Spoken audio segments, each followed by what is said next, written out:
ሰላም ጤና ይስጥልኝ ውድና የተከበራችሁ ቤተሰቦች እንዴት ናችሁልኝ? በያላችሁበት ሰላማችሁ ይብዛ። ዛሬ ይዤላችሁ የመጣሁት የእንግሊዘኛ ፊደላትን በስሞል ሌተር በካፒታል እንዲሁም በአማርኛ ፊደላት ማንበብና መጻፍ ይሆናል። እናንተ በደንብ አድርጋችሁ ተከታተሉ ዘንድ በአክብሮት ጋብዛችኋለሁ። እንዲሁም ደግሞ በውስጥ መስመር መማር ለምትፈልጉ እህት ወንድሞቼ በሙሉ ታች ላይ ባስቀመጥላችሁ ስልክ መደወል ትችላላችሁ ማለት ነው። አለያም በ0927 15 51 29 ላይ ብትደውሉ ታገኙናላችሁ ማለት ነው። ወደ ክላሳችን ኤ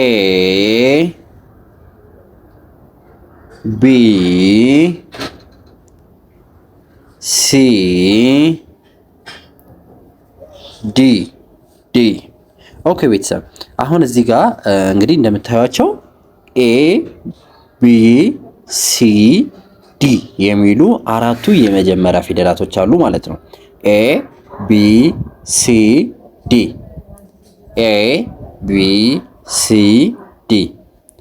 የመጀመሪያዋ ኤ ካፒታል ናት። ከዛ ኤ ስሞል፣ ቢ ካፒታል፣ ቢ ስሞል፣ ሲ ካፒታል፣ ሲ ስሞል። ሲ ካፒታሉም ስሞሉም ሌተርም አይለያይም ማለት ነው። ስለዚህ ዲ ካፒታል፣ ዲ ስሞል። አሁን ከነዚህ ከአራቱ ፊደላቶች ተመሳሳይ የሆኑት ሲ ብቻ ናቸው። ሌሎቹ ካፒታል እና ስሞል ሌተራቸው የተለያዩ ናቸው። ነገር ግን ስማቸው ተመሳሳይ ነው፣ አገልግሎታቸው ተመሳሳይ ነው ማለት ነው። እሺ ከዛ በአማርኛ እናያቸዋለን ማለት ነው። በአማርኛ ስናያቸው ደግሞ ኤ ቢ ሲ ዲ ዲ ዲ እንላለን ማለት ነው። ኤ ቢ ሲ ዲ። ኤ ስንል ኤ ብለናል አይደለ? የአማርኛ ፊደሏን ኤ አምስተኛዋን የአቤት ኤን እንጠቀማለን ማለት ነው። ቢ ስንል ደግሞ የበቤት ሶስተኛን ቢ እንጠቀማታለን ማለት ነው። ሲ ስንል ደግሞ የሰቤት ሶስተኛ ሲን እንጠቀማታለን ማለት ነው። ዲ ስንል ደግሞ የደቤት ሶስተኛ ዲ ብለን እንጠቀማለን ማለት ነው። አሁን አራቶችን ፊደላት በአማርኛ በእንግሊዘኛ እንዲሁም ካፒታልና ስሞል ሌተር ብለን በደንብ አድርገን አይተናል ማለት ነው። ኦኬ ወደ ቀጣይ ስንሄድ ደግሞ ኢ ብለናል አይደል? ኤፍ ጂ ኤች ኤች ኢ ኤፍ ጂ ኤች ኢ ኤፍ ጂ ኤች አለ ማለት ነው። ኢ ካፒታሏ መጀመሪያ ላይ አለች፣ ስሞሏ አለች። ኤፍ ካፒታሏ አለች፣ ከዛ ስሞሏ አለች። ጂ ካፒታሏ አለች፣ ከዛ ስሞሏ አለች። ኤች ካፒታሏ አለች፣ ከዛ ስሞሏ አለች ማለት ነው። ስሞሏ ሌተር አለች ማለት ነው። ኦኬ እዚህ ጋር እንደምናያቸው ኢ ካፒታል እና ስሞል ሌተር ይለያያሉ ማለት ነው። ኤፍ ካፒታል እና ስሞል ሌተሮች በቃ ያጻፍ ነው እንጂ ልዩነታቸው የላቸውም ማለት ነው። ጂ ስሞል እና ካፒታል ሌተሮች ይለያያሉ። መጀመሪያ ላይ ያለው ካፒታል ነው፣ ቀጥሎ ያለው ስሞል ሌተር ነው ማለት ነው። ኤች ደግሞ መጀመሪያ ላይ ያለው ካፒታል ነው፣ ቀጥሎ ያለው ስሞል ሌተር ነው ማለት ነው።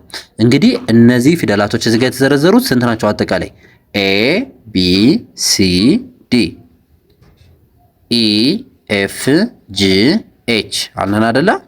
እነዚህን ዘርዝረን ከጨረስን በኋላ ከታች ደግሞ አማርኛ እንጽፍበታለን ማለት ነው። ኢ ኤፍ ጂ ኤች ብለን እንመድባቸዋለን ማለት ነው። ኢ ስንል የአማርኛዋ ፊደል ኢ ጻፍነ።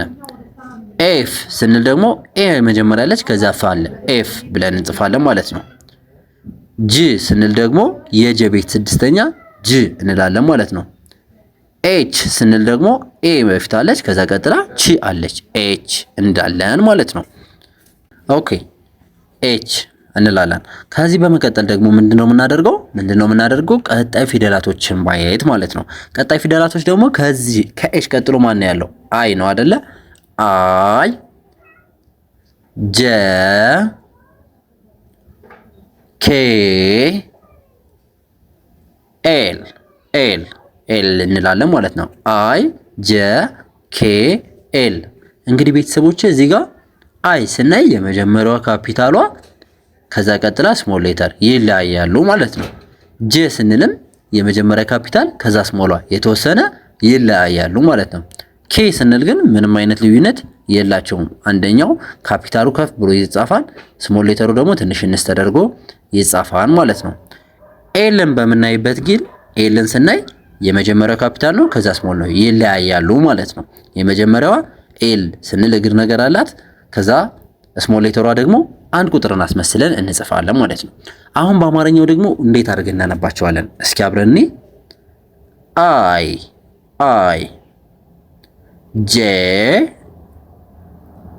ኬ ኤል ኤል አለ ማለት ነው። አይ ጀ ኬ ኤል አይ ጀ ኬ ኤል አለ ማለት ነው።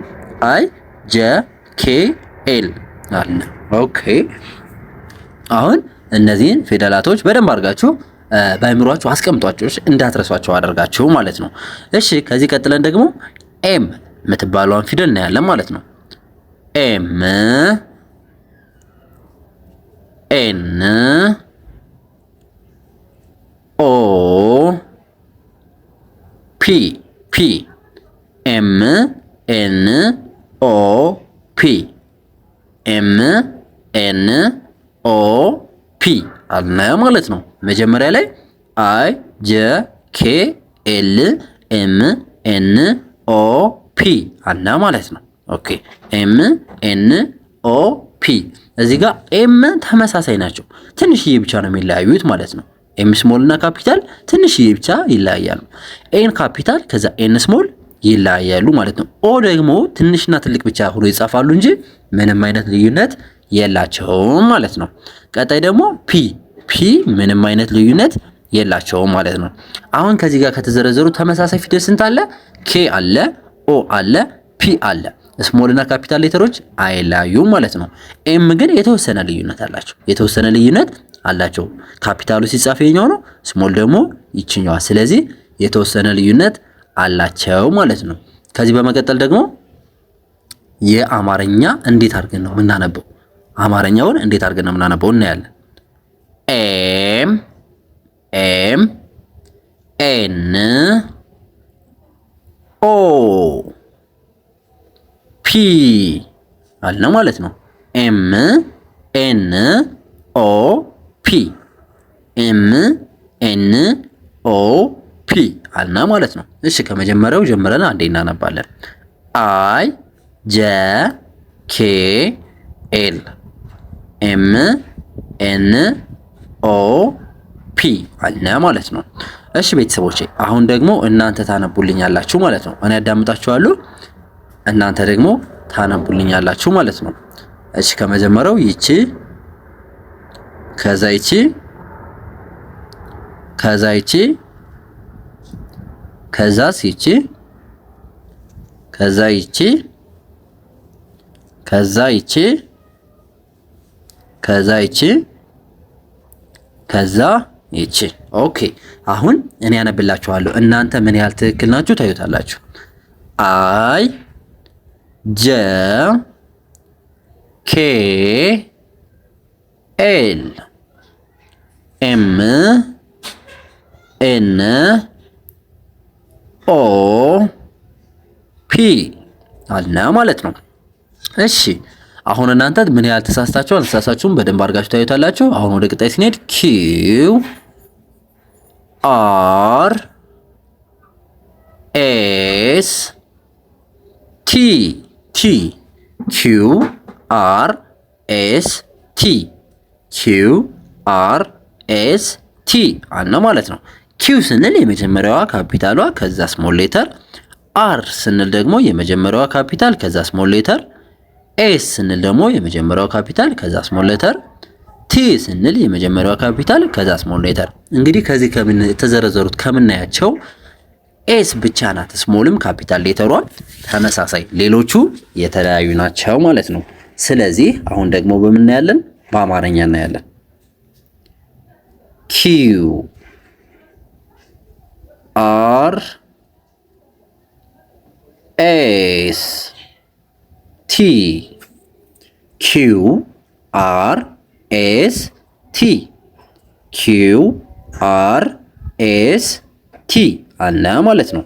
እሺ ከዚህ ቀጥለን ደግሞ ማን ፊደል ናት የምትመጣው? አብረን እናያለን። ዩ ቪ ደብሊው ኤክስ ኤክስ።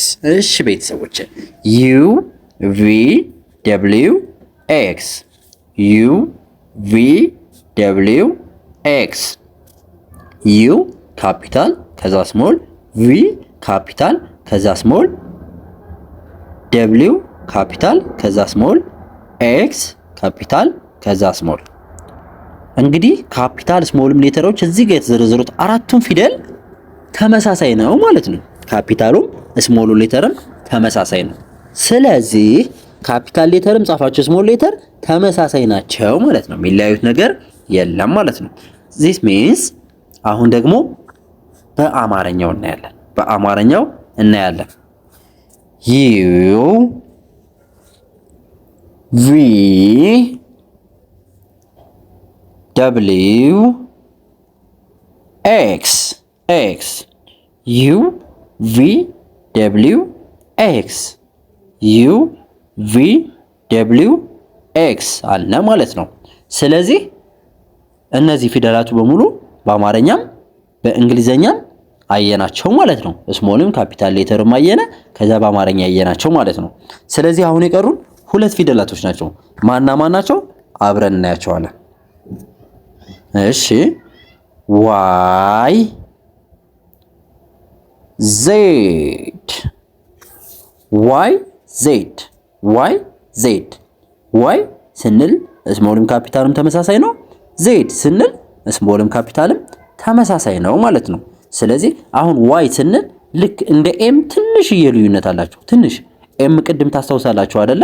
ስናያት የተወሰነ ልዩነት አለ። ዋይም ትንሽዬ ልዩነት አለ። ዜድ ግን ምንም አይነት ልዩነት የላቸውም። ትልቅና ትንሽ ሆነው መጻፋቸው ብቻ ነው እንጂ ልዩነት የላቸውም ማለት ነው። እሺ በአማርኛ እናያቸዋለን። ዋይ ዜድ ዜድ። ኦኬ ውድ ቤተሰቦች እንግዲህ ዛሬ የእንግሊዘኛ 26 ፊደላቶችን በስሞልም በካፒታልም እንዲሁም በአማርኛ አድርገን በደንብ አድርገን አይተናቸዋል። ከዚህ በመቀጠል ደግሞ ቫውልና ኮንሶናንት ሌተሮችን በደንብ አድርገን ለይተን እናያቸዋለን ማለት ነው። ስለዚህ እናንተ ቪዲዮ ላይክ፣ ቻናሉን ደግሞ ሰብስክራይብ እያደረጋችሁ ወደ እናንተ የምንለቀው ቪዲዮ በየቀኑ ይደርሳችሁ ዘንድ ደግሞ የደወል ምልክቷን እየተጫናችሁ ቤተሰብ ትሆኑ ዘንድ በአክብሮት እጋብዛችኋለሁ ማለት ነው። ከዚህ ባለፈ አማርኛ፣ እንግሊዘኛ እንዲሁም የሂሳብ ትምህርቶችን ለመማር ታች ላይ ባስቀመጥላችሁ ስልክ ወይም ስልኬን ለማስታወስ ያህል 09 27 15 51 29 ላይ ብትደውሉ ታገኙናላችሁ ማለት ነው። በቀንም በማታም ከሰኞ እስከ ዓርብ እያስተማርን እንገኛለን። እናንተም ስለ ማንበብ መጻፍ ትችሉ ዘንድ እናግዛችሁ፣ እንረዳችኋለን። ስለዚህ ስልካችን አንስታችሁ መደወል ብቻ ነው የሚጠበቅባችሁ። ስትደውሉ በኢሞ በቴሌግራም እንዲሁም በዋትስአፕ ቢሆን ይመረጣል ማለት ነው። በተለይ ከሀገር ውጭ ካላችሁ። ለዛሬ ያዝነው ክላስ ይህን ይመስላል። ቀጣይ በሌላ ክላስ እንገናኛለን። መልካም ጊዜ ተመኘው።